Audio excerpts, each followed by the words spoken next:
Price God உங்களை பார்க்கல எனக்கு ரொம்ப சந்தோஷம் இந்த வீடியோ மூலமாக. ஸோ டெல்லியில் நேற்று பார்த்தீங்கன்னா பாம்பிளாஸ்ட்டு கிட்டத்தட்ட ஒரு 10 பேர் இறந்துட்டாங்க. ஸோ கொஞ்சம் ஹாஸ்பிட்டல் அட்மிட்டாக இருக்கிறாங்க. ஸோ ஒரு வின்டர் சீசன், ஒரு குளிர்காலம் நெருங்க போகுது. ஸோ குளிர் ஆரம்பிச்சிடுச்சு. ஸோ அடுத்த மாதம் இதோட பயங்கரமாக இருக்கும், சிவியராக இருக்கும் இந்த டெல்லி, இந்த சுற்றி வட்டாரங்களில். நானும் டெல்லியோட பகுதியில் தான் இருந்துகிட்ருக்கிறேன். செக்யூரிட்டி டைட் ஒரு சைடில் இப்போ அதிகமாக இருக்கும். ஸோ இந்த 1-2 வீக்ஸ் செக்யூரிட்டி அதிகமாக இருக்கும். ஸோ எதுக்கு இதெல்லாம் நான் ஷேர் பண்ணுறேன்னா, 10 பேர் மரித்தார்கள். எவ்வளோ பெரிய ஒரு வேதனைக்குரிய விஷயம்.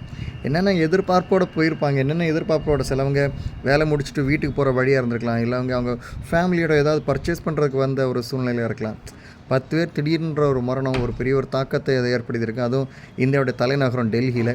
ஸோ இந்த காரியங்கள் இந்தியாவோட பாதுகாப்புக்கு நம்ம ஜெபிக்க வேணும். ஸோ இது மாதிரி உள்ள காரியங்கள், தாக்குதல்கள் நடக்கக்கூடாது. ஸோ அதனுடைய மக்களுடைய சமாதானத்துக்காக ஜெபிக்கணும். மரணம் என்பது இன்றைக்கி என்ன சொல்கிறேன்னு தெரில. மரணம் என்பது திடீர்ன்ற மரணங்கள், அது ஒரு வாக்கில் வியாதியில் மரணம், ஆக்சிடெண்ட்டில் மரணம், இது மாதிரி உள்ள தாக்குதல்கள் மூலமாக மரணங்கள், கொலைகள், ஸோ இது மாதிரி கற்பழிப்புகள், ஸோ பலவிதமான காரியங்கள் நடைபெற்று கொண்டே இருக்குது, தொடர்ச்சியாக நடைபெற்று கொண்டே இருக்கிறது. ஸோ இதெல்லாமே ஒரு கடைசி காலத்தின் அறிகுறிகள் தான். பரிசுத்த வேதத்தில் என்ன சொல்லப்பட்டிருக்கிறதோ அதுதான் நிறைவடைந்து கொண்டே இருக்கிறது. ஸோ ஆனால் இது ஜனங்கள் உணர்ந்து கொள்ளணும். அது உணர்ந்து கொள்ள வேண்டிய ஒரு தருணத்தில் நம்ம இன்றைக்கி இருந்து கொண்டு இருக்கிறோம். ஸோ ஜனங்களுக்கு இது எப்படியாவது தெரியப்படுத்தணும். இது பரிசுத்த வேதாகமத்தில் தெளிவாக அப்போ மத்தேயு 24 கடைசி நாட்கள் என்ன நடக்கும், யுத்தங்கள் செய்த கேள்விப்படுவீர்கள், ராஜ்யத்துக்கு விரோதமான ராஜ்யங்களும் மனுஷருக்கு விரோதமான மனுஷங்களும், கொலைகளும், பலவிதமான காரியங்கள், கொள்ளை நோய்கள், பூமி எதிர்ச்சிகள், பலவிதமான காரியங்கள் பரிசுத்த வேதாகமத்தில் சொல்லப்பட்டிருக்கிறது. இந்த காரியங்கள் தான் இந்த காலகட்டத்தில் நிறைவடைந்து கொண்டே இருக்கிறது. ஸோ இந்த காரியங்களுக்கெல்லாம் ஜெபிக்க வேண்டிய ஒரு காலகட்டத்தில் நம்ம இன்னைக்கு இருந்து கொண்டு இருக்கிறோம். இந்த காரியங்களுக்கு நம்ம ஜெபிக்க ஒரு பெரிய மாற்றத்தை நம்ம ஏற்படுத்த முடியும், மாற்றங்களை பார்க்க முடியும். ஏன்னா நினைவே பாவத்தில் விழுந்த போது ஆண்டுடைய கோப நினைவுக்கு மீது வந்தது. யோனோ அனுப்புகிறாரு. ஆனால் யோனோ கூட முதல் தடவை சொல்கிறாரு, யோனோ கீழ்ப்படியலை. மீண்டுமாக யோனாவுக்கு அழைப்பு வருது. அந்த அழைப்பை ஏற்று நினைவேக்கு போகிறான். அந்த சொல்லும்போது அந்த மக்களெல்லாம் கண்ணீரோடு ஜெபிக்கிறாங்க, உபவாசம் பண்ணுறாங்க, சாம்பலில் உட்காந்து ஜெபிக்கிறாங்க, மனம் திரும்புகிறாங்க. அந்த மனம் திரும்புதல் மூலமாக ஒரு பெரிய ஒரு மாற்றம் நினைவில் வந்துச்சுன்றது பரிசுத்த வேதம் நம்ம படிக்கிறோம்.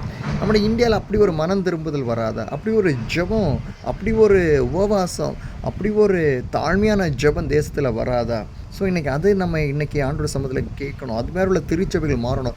தாழ்மையான ஜெபிக்கிற திருச்சபைகள், உபவாசத்தோடு பாரத்தோடு ஜெபிக்கிற திருச்சபைகள் இன்றைக்கி நம்ம தேசத்துக்கு தேவையாக இருக்கிறது, ஊழியங்களுக்கு தேவையாக இருக்கிறது, ரொம்ப முக்கியமாக இருக்கிறது. ஸோ இந்த காரியங்களுக்கு நம்ம ஜெபிக்கிறது ஆண்டோட பெரிய ஒரு மாற்றத்தை நம்முடைய தேசத்தில் கொண்டு வருவார். ஸோ என் அன்பான தேவச்சனமே, டெல்லியில் 10 பேர் இறந்தாங்க. அந்த குடும்பங்களுக்காக ஜெபிங்க, அந்த குடும்பங்களுடைய சமாதானத்துக்காக ஜெபிங்க. ஸோ இதே மாதிரி தாக்குதல்கள் இனிமேல் நடைபெறக்கூடாது. அந்த காரியங்களுக்காக நம்ம ஜெபிக்கணும். ஸோ நம்முடைய ஜெபம் ரொம்ப தேவையாக இருக்குது. எவ்வளோ தூரம் நம்ம ஜெபிக்கிறோமோ அந்த அளவுக்கான ஒரு மாற்றங்களை நம்மளை எதிர்பார்க்க முடியும்.